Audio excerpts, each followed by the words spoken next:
Okay, so we have so much information to go through today, so I'm going to go ahead and get us started.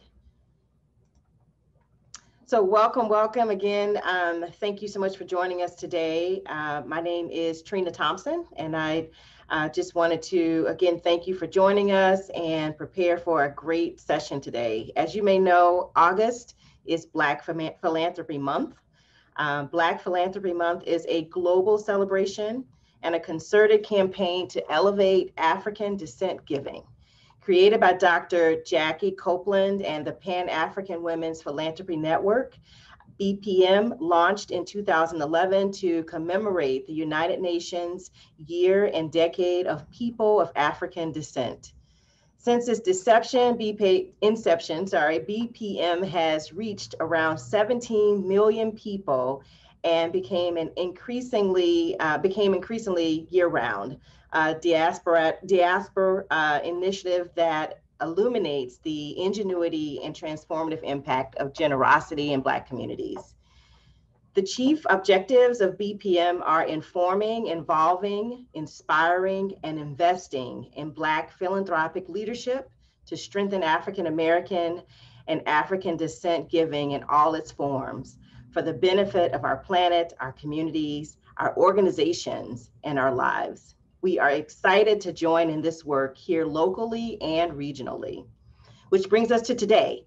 Black Funders of St. Louis is kicking off our second annual Black Philanthropy Month Lunch and Learn series with today's session, Effective Grant Writing. Today, we're going to focus on tools and strategies to develop strong grant proposals. This event is presented again by Black Funders of St. Louis, a local giving circle. Our members are Black people from all walks of life who agree to make an annual contribution of $300 or more, which is then pooled together with donations from non-members to award grants to Black-led nonprofits in St. Louis every year. Since 2007, we have awarded more than $19,000 to local organizations. In addition, we are encouraged to offer our time and talent to support Black-led nonprofits and the community. Our work is rooted firmly in the pursuit of racial equity and a fairer St. Louis. We also have several ways to make your impact during this month, including becoming a member, donating, and tuning into our webinar series as you have today. To learn more about us, our grant making, our giving circle, and this webinar series, be sure to visit our website at www.blackfundersstl.com. So for today's session, let's go over a little bit of housekeeping. This event is being broadcast live on the Black Funders of St. Louis Facebook page. It will be available in recorded form on the Black Funders YouTube channel and website after today's session. Please use the chat box to pose questions to the speaker throughout the discussion today. We will answer your questions during the Q&A segment at the end. If you're watching via Facebook Live, you can also drop in your questions using the comment section. For those on Zoom with us during the Q&A segment, you will be able to come off mute to ask your questions. Please use the raise hand function and we will acknowledge you. Again, today's session is focused on effective grant writing 101. We're joined today by BFSTL member Brandon Sterling, a fellow member of our organization. Brandon has nearly 20 years of experience as a nonprofit professional and served in virtually every capacity in this sector, including as executive director, fund development director, program manager, board member, and consultant. In addition, he has over a decade of experience as a local, state, and federal grant reviewer. Brandon has taught grant writing courses to over 500 nonprofit executives and government grant management staff. Brandon's fund development experience includes, but is not limited to, community development, early childhood education, workforce development, re-entry for justice-involved individuals, housing and homelessness prevention, senior services, youth character education and mentoring, community health, cultural arts, neighborhood leadership models, and after-school programming. So welcome, Brandon. Please help me in welcoming Brandon. The screen is now yours. Hello all. So this is going to be fun. We are going to move through a lot of topics today. You should consider this a primer, both for people that are new to grant writing, as well as some helpful considerations for people that have moderate to extensive experience. Um, Feel free to ask questions as we go along. I'll try to do as much of that on the fly. And I'll try to save at least 10 to 15, if I'm brilliant, 20 minutes toward the end for us to talk a bit and explore some of your questions at length.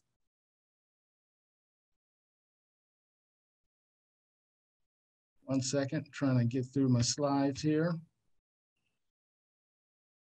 So here are our discussion topics. We'll talk briefly about the types of grants that are available, basic elements of a grant proposal. We'll do an activity. We'll talk about the importance of logic models and measuring impact, the types of impact there are and how we prove impact, preparing for a submission for a particular grant opportunity, searching for grants. We'll do another quick activity. We'll talk about when it's appropriate to contact a funder, pointers for a good proposal. Then we'll talk about one of my favorite topics, which is what goes on in the mind of a grant review panelist. And then I'll give you a really good resource list. All of this will be available on the website. If not today, give me till tomorrow and we'll make sure it's all there, but you'll have a copy of the actual presentation itself.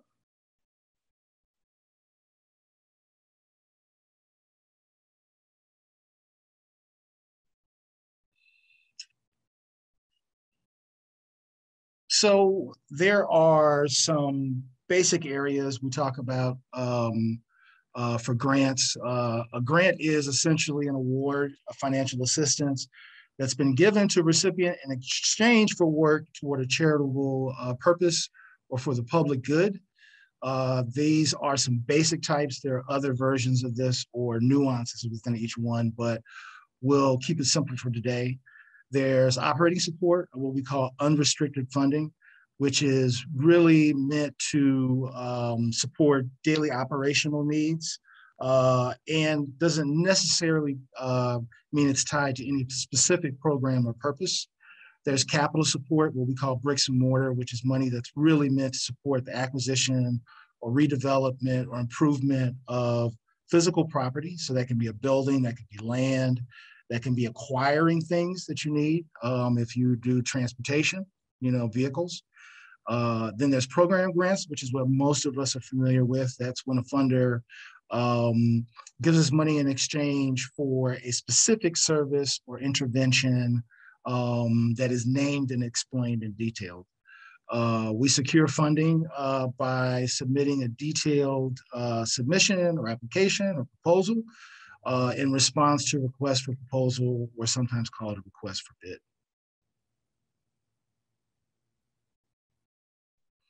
So the basic elements of a grant are here. An executive summary, which is a very high level summary of everything that should be found in the application. We usually want to write that once we are completely satisfied with everything that we've written so far.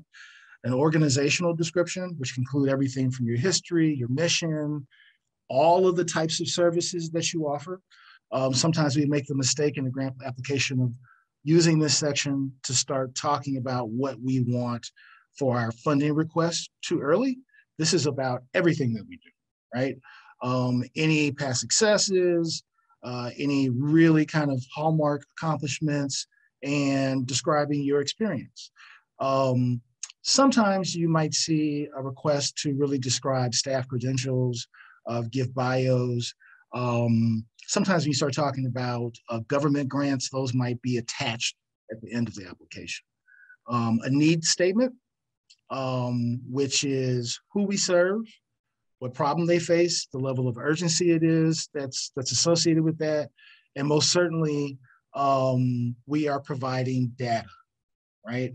We're not just giving an anecdote of what that problem is, and we're showing clear linkages between that audience, that data, and whatever the expressed interests goals, focus areas of a funder are. Then the project narrative or description, which is where we describe our service, right? Where we describe our theory of change, our methodology, the duration of time we spend with clients, the number of touch points, whether we do follow-up, really what a day of service looks like, and who is engaged in that work, what staff are doing that work, and what clients receive during the course of interaction. An evaluation, which is really our plan for tracking and analyzing our goals and objectives. We use that information along with feedback from clients to fine-tune programming, to establish whether we've discovered a best or emerging practice, and sometimes to make a case for how our program can be replicated in other places. Sometimes a funder may ask you to attach a logic model with a discussion around evaluation. And then finally, budget and a budget narrative. A budget describes expenses and revenue. A narrative describes how we arrived at those numbers. So I need $1,000 for computers. In my budget narrative, I'm going to describe how many computers that is, how much each one of them costs, how I arrived at that. I might say HP such and such and such, and this particular software suite, right? There are, of course, some other elements that are required in a grant proposal or submission. Letters of inquiry. Sometimes the funder may ask you to actually generate a short letter describing why you should be invited to submit a full proposal or application. Cover letter are sometimes requested, which is, again, an opportunity to describe your organization, your commitment to your service population, briefly discuss what you intend to do and how much money you need to do it. Financial records are quite often, almost always requested by funders, and they may request them for multiple years, including the current year to date, the period that you're in right now, right? You may be asked to attach a 990 or a tax return, and they'll give you specifications for whether they take that short abbreviated version or whether you need a full one. Some funders ask for audits. There is a general understanding that audits are only required of larger institutions, right?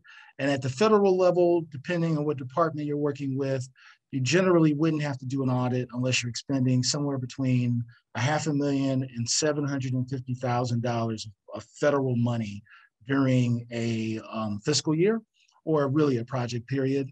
Again, you'll have a copy of this, and this will be a clickable link, but you'll get a list of the 26 states that do require audits. If you don't have 501c3 status, you may be asked to show proof of a fiscal sponsorship, which is essentially another institution that's lent its legal standing and has some track record of financial management to serve as kind of a co-signer, right?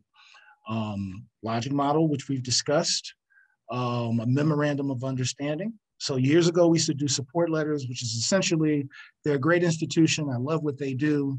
I hope they do well. So that's the old days. Now we do a memorandum of understanding. And the easiest way to describe if you have a memorandum of understanding is that somebody is willing to sign a document that says, these are the things that I am willing to do, right? Partner on, offer resources, give a particular asset in service of this institution that's making this grant request and their success, right? Personnel bios may also be required, but always the caveat is that we only include the things that funders ask for, okay? So one of the things that we know is important about grant applications is demonstrating what it is that we'd like to do and why it is that we'd like to do it. So we're going to do a really quick activity, which is to look at the items to the right and determine which ones are goals and objectives. If you like, you can use the chat. I know we have people on Facebook, so that gives us a little bit of a challenge, but our scenario is this: a funder supports programs that help promote self-sufficiency, and homelessness prevention and intervention services, right? We have 4 statements to the left. Which ones are goals? Which ones are objectives? I'll give you an opportunity to kind of think about that. This is a common kind of thing that funders ask of us, which is to list our goals and objectives. So 11 military veterans will move into permanent housing, reduce homelessness among the military veterans, increase the work readiness of military veterans. 65% of military veterans will successfully complete the construction apprenticeship. So here's our little key down here. A goal is something that is an ambition, it's a desired result. It's not typically quantified quite yet, right? An objective is always quantified, it's always measurable, right? You may hear funders use those 2 terms. You may also use the term outcome or hear the term outcome. Outcome is also measurable. I like to think of an outcome as a measurable change that will result in a new behavior or a new condition, right? We'll look at an example of logic models later on, but essentially think of a objective for the course of our conversation as an output. So input is effort, output is what comes out on the back end. I start a program that identifies potential housing for veterans. I have a recruitment process to identify those residents or those veterans, and then I put them in housing and they are housed. That's an output. The outcome is what happens as a result of that. Do they feel more secure? Do they have reduced anxiety? Do they have less episodes of post-traumatic stress syndrome? But always, when in doubt, rely on the definitions that are given by a funder. Especially when you look at federal grants, there'll usually be a description of the program, eligibility requirements, and then there'll be a long list of definitions. If you're talking about a local funder or a corporate funder, they may not give a list of definitions, but you can find some version of that on their website, or you can contact them for clarification. So program models, I've alluded to this a few times now. These are sometimes required, sometimes not, but my suggestion is that you develop one, whether you are required to or not. So this is a visual way of organizing program from theory or thought to implementation, all the way to measurable outcome. And it's a way for us to demonstrate that we understand what it is that we do. And it's important to note that there's consensus among staff that you understand what you do, why you do it, and what you need to get it done. So it helps us think through all the elements of program execution. It helps us start to think about what we want to measure. And again, we always want to begin this process, ideally before we begin a grant application and then revisit it on a regular basis. So here is really a very simple one, right? So inputs, then activities, then outputs, then outcomes, and then impact. And again, you'll have a copy of this.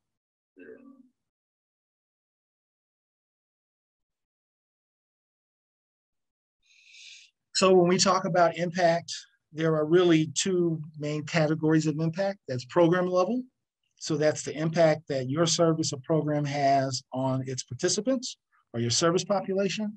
And then there's population and community level impact, which really occurs when we are engaged in partnerships or we start talking about collaborations that are citywide, large swath of neighborhoods, or across a region or a country, right?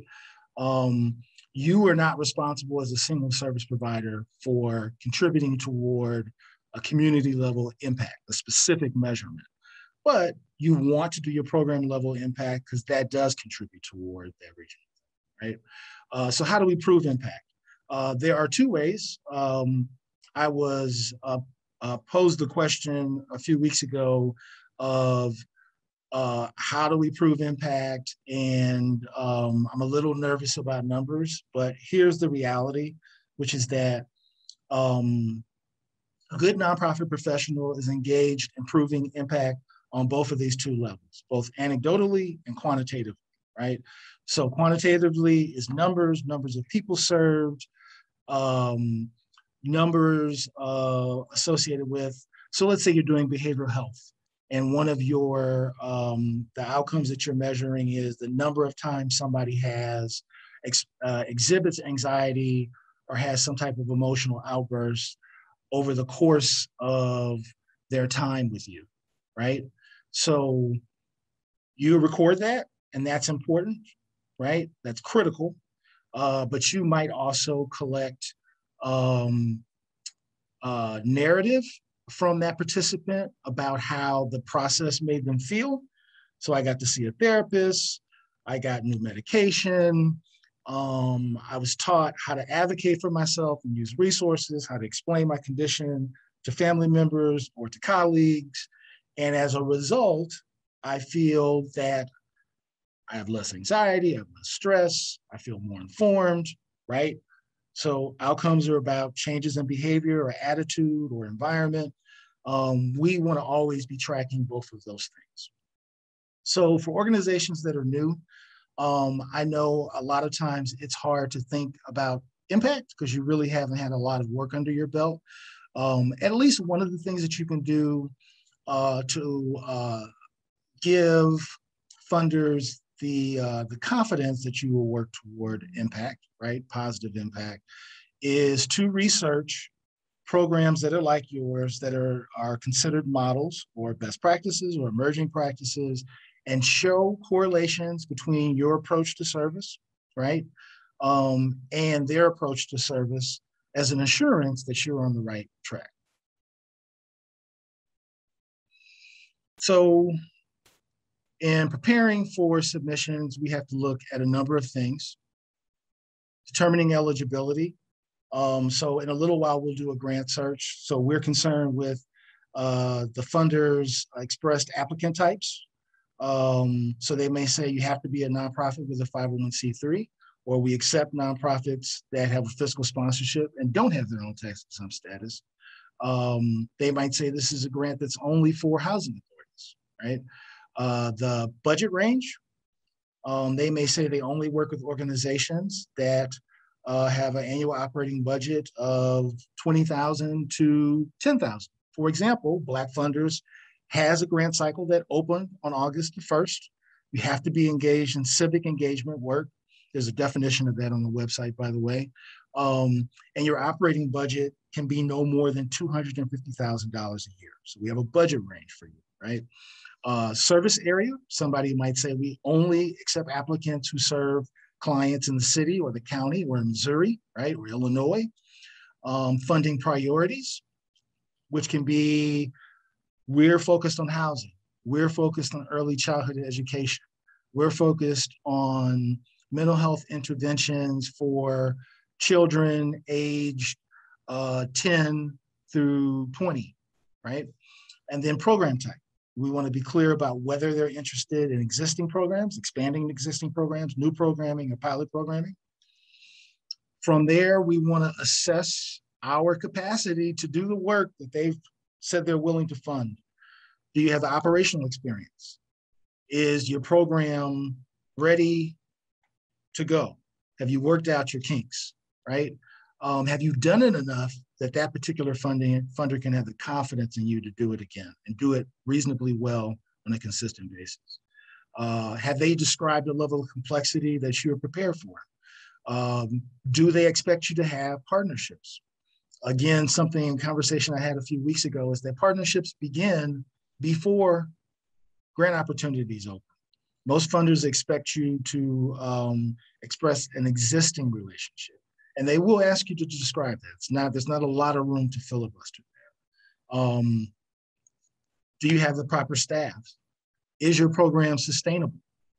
Is it so unique and so different that it would be hard to find dollars after this particular funding opportunity, right?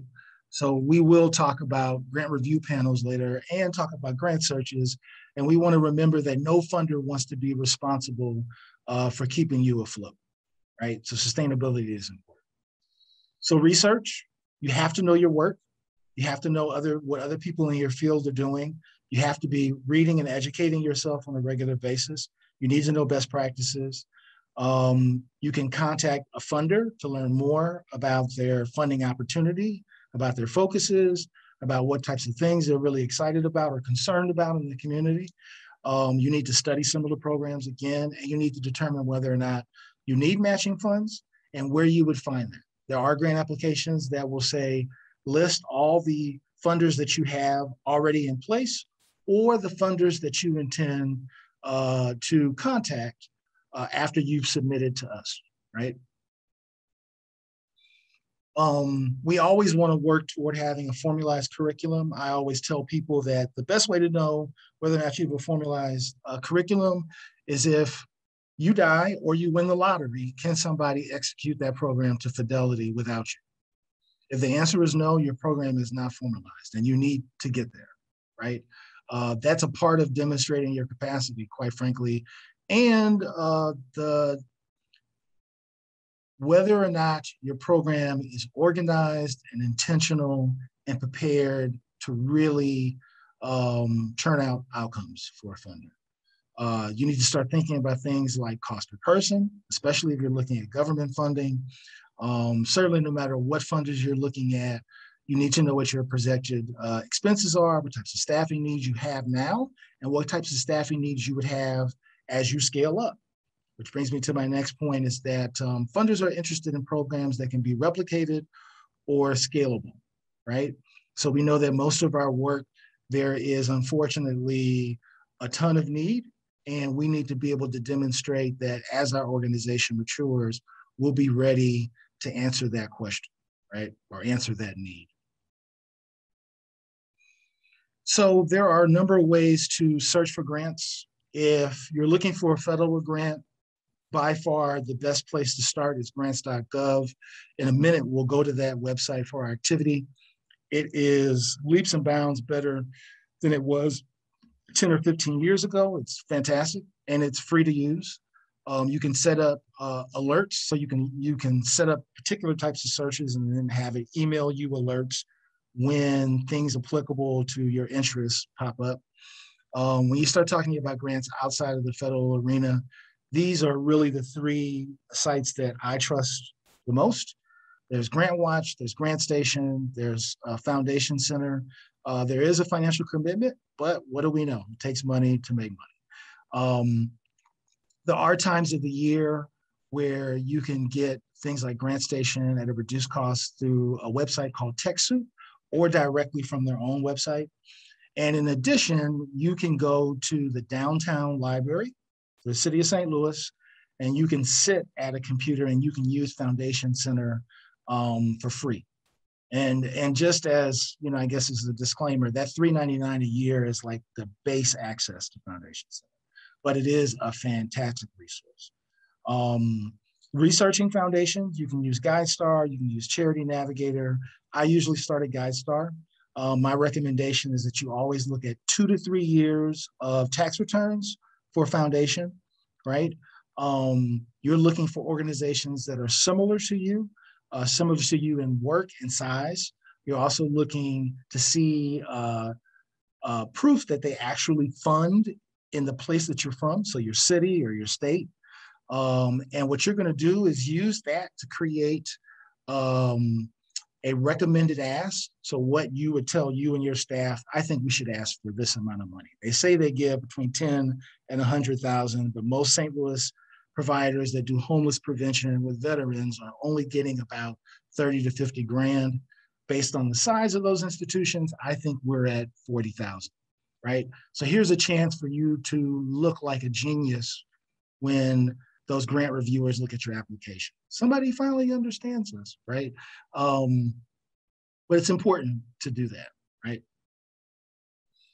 So quick activity, and you're just going to kind of follow along, but we're going to look for a funder. And it says youth development, but today we're going to do housing since I've been talking about housing a lot. Escape for a second.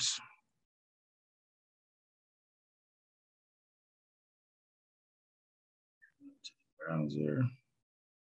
Minute to load, excuse me.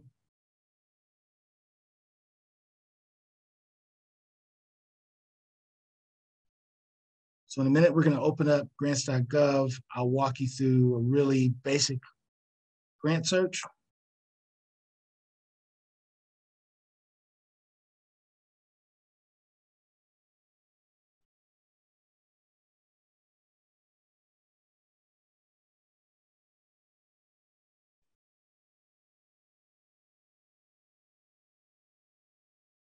Okay. So this is the grants.gov website. One of the enhancements that they've offered is that in addition to being able to do searches from a desktop or tablet or laptop, you can now download their app and you can look for grants right from a mobile device. So we'll go to the top and look at grant opportunities, type in housing. While this is loading up, you can't see my screen. I need to share my screen. Okay, new share.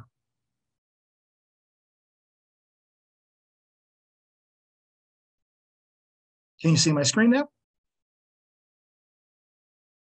Okay, so I went to this website. There's a search box right up here to the right. I typed in housing.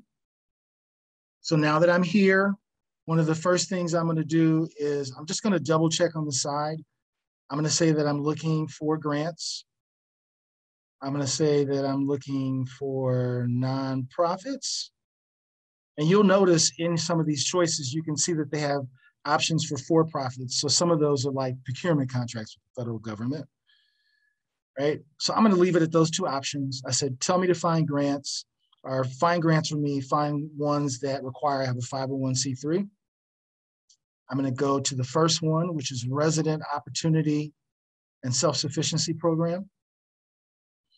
And there is a ton of information here. What they do is they offer a synopsis before they give you the full application. You'll notice at the top, you get a funding opportunity number, which you can use. You can Google that number and you can find all kinds of incredible things about that particular funding opportunity. You can see that, again, it's a grant. You can see the categories that it falls under, right? You can see here whether or not there's a cost share or match requirement. In this case, the answer is yes. You can see the day that it was posted by the federal government. You can see the day that it closes, right? The deadline for applications, including the time. You can see the amount, the total allocation that they anticipate making. And you can see the ceiling for individual awards, okay? And you can see that there is no floor amount. So even though it's not here, what I know about this particular grant opportunity is that they're gonna make, I think, over 100, and we'll see in a minute. So as we scroll down, now there's a description of what an eligible applicant looks like. We wanna go back through this and we wanna double check. We see it's nonprofits with 501c3 status. We see public housing authorities, institutions and governmental institutions that support Native Americans, and nonprofits that don't have a 501c3, right, that are not higher education. There'll be some additional stuff, which we're not going to read through here, but it's one of the things that'll pop up a lot is resident associations. We'll see who is giving the grant. We'll find out that's HUD. Another description, and then a link to more information from their website. But we'll see they have a list of versions if for some reason it's changed. Related documents, so the full announcement in a zip package, a PDF about it, then the package again, and now they even have a way for you to immediately go to the apply page. So one of the things I do, especially when it's a federal grant, because there's so much there, is I will Google that item just to make sure there isn't anything additional that I can see. maybe on that website, but not necessarily on the grant making page. So I found a link here for HUD. I'm going to go here.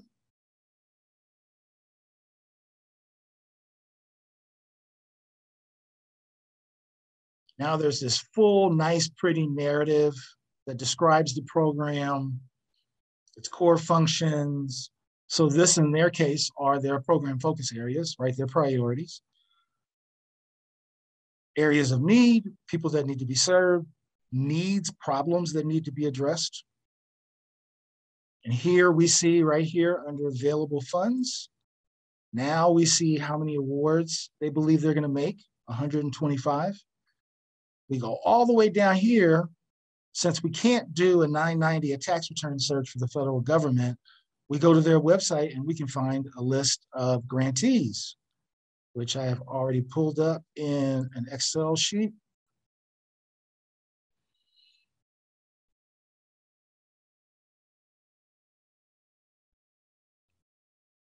I will make sure I am sharing it in just a minute.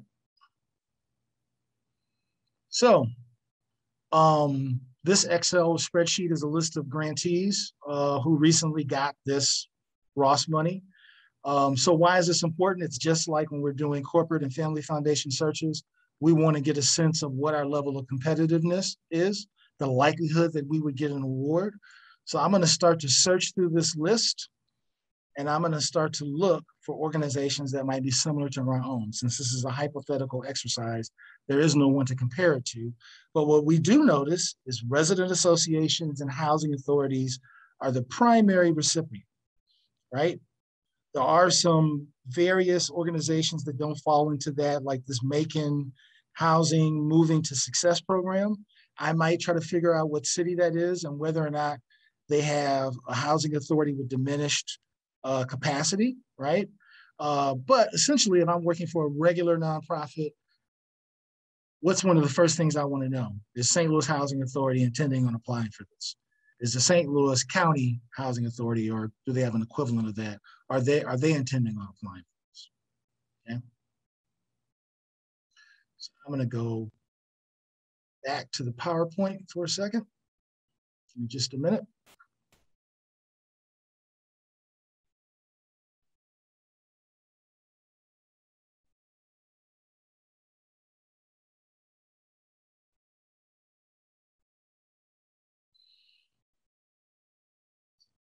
Back to our magic spot.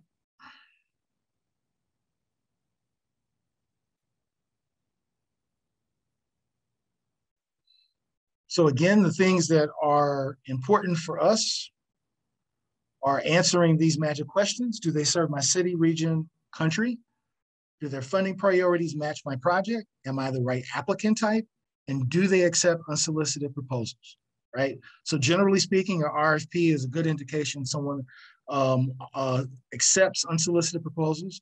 But when you use one of those grant making sites I mentioned before, like GrantWatch or GrantStation, to look up a corporate or family or private foundation, it'll give you contact information, and it'll say very clearly, does not accept proposals without invitation, which means they're inferring you need to submit a letter of inquiry, which means you have to go to the foundation website and determine when they allow you to do that.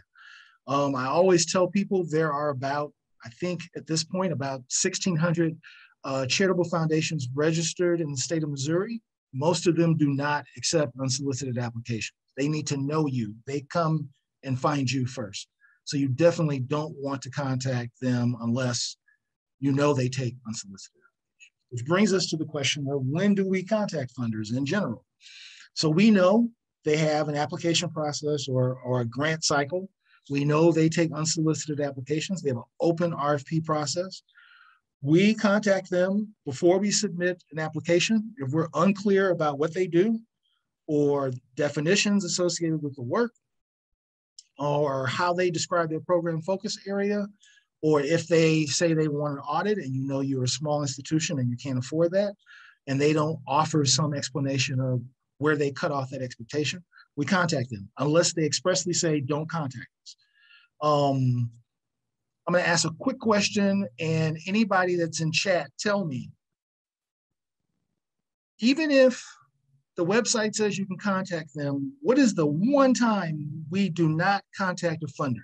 Even if they say we're open to contact, what is the one time we don't contact? Anybody in chat? And I'll take a cheat answer from anybody that works in the field. That'll be a nice learning point for other people. What's the one time? Okay, I don't see any responses, so I'm going to tell you, this is an easy answer. The one time we don't contact a funder is during the open grant cycle, right? So let's say, aside from general questions about replying to a question in the application, if somebody's in the process of a grant cycle, we don't say, hey, I'd love to have a meeting and tell you more about my organization. We don't say, hey, I'd love to know about your housing program, but they've got a grant cycle open for youth character education. What we don't want to do is bog people down while they're in the process of actually issuing and monitoring an open grant cycle, right? Aside from the parameters that they create for us about asking questions about that application, right? So we also want to contact a funder when we receive an award. So a lot of people get surprised when I say this. I want to know why you said yes. I don't want to make any assumptions. I believe that my follow-up is the best in the region, and you believe that my evaluation process is fantastic. So while both of those things may be true, because I don't understand what you're really excited about as a funder, I may miss an opportunity to shine. I may miss an opportunity to start putting a bug in your ear about what I want supplemental funding from in the future, right? You really like my evaluation process? I do this on a shoestring budget. You know, if you're impressed by this, imagine what would happen if you could help me get a third-party evaluator, right? Finally, we make contact with funders when we receive a rejection letter. We want to know why, right? So some foundations have very small staff and they can't spend a lot of time with you, but they may give you reviewer notes. They may agree to a short conversation, but we don't want to make the assumption that we know why they said no. It could be something as simple as you forgot some attachment. It could be something more critical because there's a particular part of the work or a particular need of a service population that you didn't discuss that you might very well understand, but just forgot to put in your application. And now you've got an opportunity to correct that, right? But we never want to make assumptions, both to the positive or negative.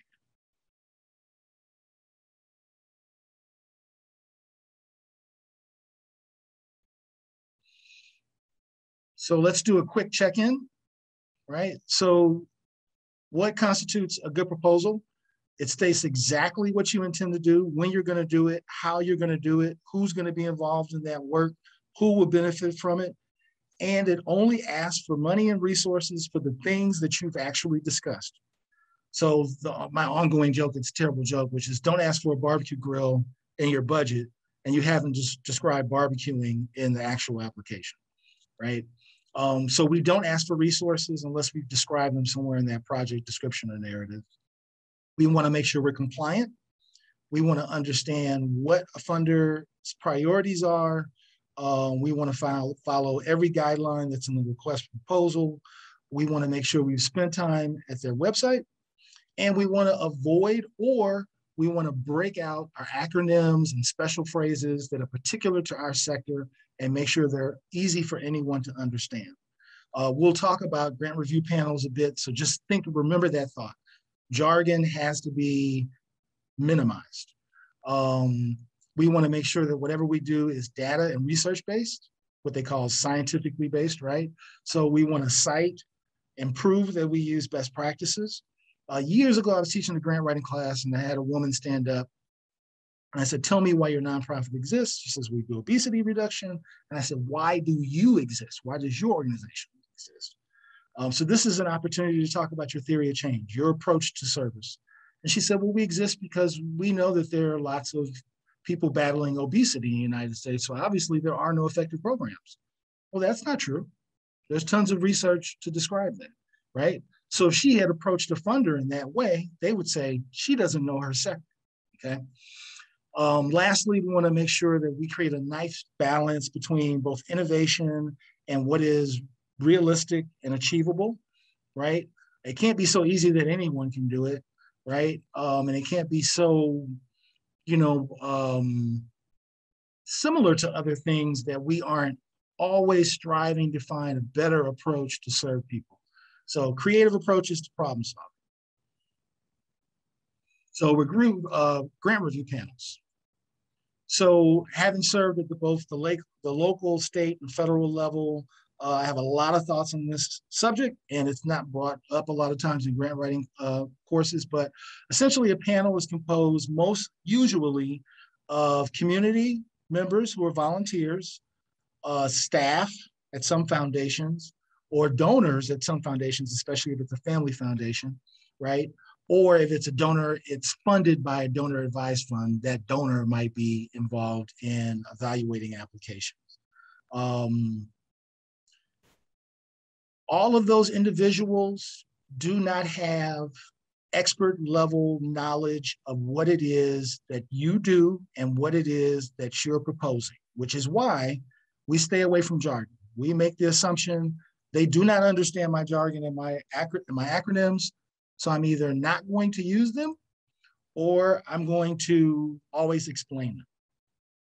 They want data, but they want creativity, right? Both innovation and pragmatic, attainable goals and objectives. They are impartial, sometimes indifferent, which means that whatever it is that they need to know, you need to say it, right? And not an emotional plea. It needs to be clear. Don't fudge anything on the guidelines. There are many funders that will take your applications that are non-compliant with some portion of what they ask for and pitch them when you don't fill out a particular attachment or you don't give them something they need. There is no emotion involved in that part of the process because someone else did that work, right? Most grant reviewers are trained to take away points, not to give them. So they are looking, so we start talking about being responsive and non-responsive. They are looking at the question and the answer and determining how well, how close you've come to answering that question. And then they're taking those points away that reflect the degree to which you did not do that well. At the federal level, there'll be a panel chair, a group of reviewers, the funding agency, right, the department. There'll be some contact that's communicating on a regular basis with that chair or a group of chairs. And they will expect you to write a small narrative that justifies your score for the applicant. So that if they make a request, I'd like to see my reviewer notes, they have a clear idea. At the federal level, they even have to drop in page numbers, right? Page numbers that associate with the application or with the actual RFP that describe why you like something or didn't like it, why it didn't fit, why it wasn't explained well, which brings me to my next point, which is that reviewers are typically instructed to not use supplemental material to understand you. So when you list your website, that is for staff that are in grant management at the funder's office, right? That is not for the reviewer. The reviewer only knows what you tell them. They don't guess, they don't infer, they don't assume, only what you tell them, right? And lastly, grammar is important, okay? So we have to be clear that things are written well. So I'm being told I've got like 3 minutes to wrap up, so I'm gonna move quickly here. If you wanna understand how to write grants better, become a grant reviewer. So you'll have a link in the clickable document that'll show you how to look for some federal grant review opportunities. Most federal grant review opportunities are actually paid opportunities. So you'll be compensated for your time. They usually last about a week. So lastly is the review list. So there's a link here. Better evaluation shows you methodologies for doing evaluations, how to construct them, how to analyze and synthesize data, how to use that to inform your work. If you hate the census website, statistical data site, it gives you easy to digest information for your need statement or your need section. A place for you to develop a funding calendar so you can track all of your opportunities and submissions, and a checklist to make sure that you're prepared and ready to actually be involved in grant submissions. So, with whatever little time I've managed to save us, let's do some talking. Let's do some questions. Thank you, Brandon. We have a few questions, but just real quickly, you've captured quite a bit in this small amount of time, from approaching private funders as well as public dollars, and some of the nuances that come with that, some of the even emerging things that are coming from the field regarding what logic models are, how funders are even using logic models, and as well as theories of change to understand better what nonprofits do. So very helpful information about just the landscape of grant making and grant writing in particular. So one of the questions that we do have is about general operating and grants for salaries. Like, how do you access and find grant opportunities for general operating and salaries? So I'll say what I always say, which is that I'm going to resist the temptation or your urge for me to start listing down a battery of grant opportunities, especially since I don't know people's program work or their program focus. Again, use one of those tools, one of those grant search tools that I described. They will list program focuses for all of those funding opportunities. I was asked recently what I felt like one of the trends in grant making is that I think as a result of COVID, and I think as a result of conversations specifically around racial equity, that you're finding more funders are being flexible. And finally, well, there were many that were listening, but more listening about the necessity for money for overhead administrative costs, and being flexible about the idea of operating. And that's one of the things that Black Funders does, which is off unrestricted operating funds, right? Yeah. So even for program grants, realizing too, there's a window there as well, opportunity there to apply for grants or for salaries Yes. that many organizations miss out on, because the assumption is funders don't fund salaries, and that's not necessarily the case. I think that is depends on the funder, depends on the work, but even in program request, you can include salaries in there, and a lot of folks don't take advantage of that. The other question that we have was a real quick one in terms of the slides that you've shared today. Will they be available for us to share on our website for people to see? Yes. When we post today's session on the website, the PowerPoint will be there. It'll be PDF form, but it'll have clickable links. Awesome. All right. Any last minute comments, Brandon, before I turn this over to Miranda? Don't give up. There are some fantastic funders, both locally and nationally, that are committed to contributing to some of these needs that we have in the community. So don't give up. It's a craft, it's a science. You have to really work at it to get better, and just do that. Accept those no answers as a challenge to get yes answers. Yeah, and an opportunity to learn more, right? So yes. I tell people, practice makes perfect. So you can go to as many grant writing classes as you want. You've got to start writing. That's the best thing you can do. So thank you, Brandon, again, for sharing all your wisdom with us today. I am turning it over to Miranda Richardson. Thank you, Trina. Thank you, Brandon, for your time today. And as Trina mentioned, sharing your wisdom. Thank you to all who were able to participate today. As a reminder, August is Black Philanthropy Month, and during this month, we will be hosting a series of webinars. Sharing your wisdom. Thank you to all who were able to participate today. As a reminder, August is Black Philanthropy Month, and during this month, we will be hosting a series of webinars. Sharing your wisdom. Thank you to all who were able to participate today. As a reminder, August is Black Philanthropy Month.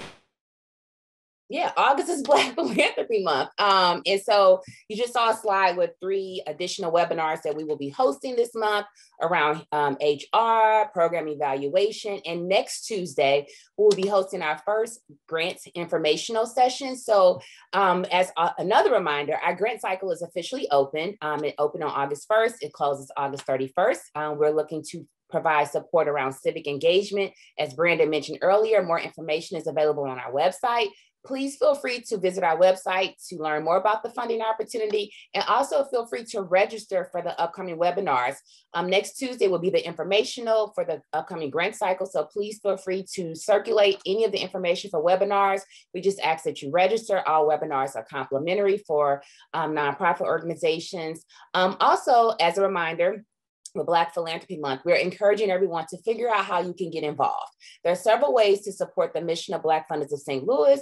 You can support it by either becoming a member, considering how you can make a donation, as well as how you can share the information with your personal and/or professional networks. We thank you all for your time today and joining us on the webinar. Again, we have 3 more webinars scheduled for the month of August, as well as our grant cycle is open. Information will be circulating on our social media platforms. So if you're not following us, please follow us on Facebook at Black Funders STL. Also, please feel free to follow us on Instagram at Black Funders STL. And we look forward to seeing you all again throughout the month of August. We also have a survey. If you're in the chat, please feel free to complete the survey. The survey is an opportunity for us to hear from you all on other subject matters, as well as so we can think about how we can continue to perfect our craft and giving you all information.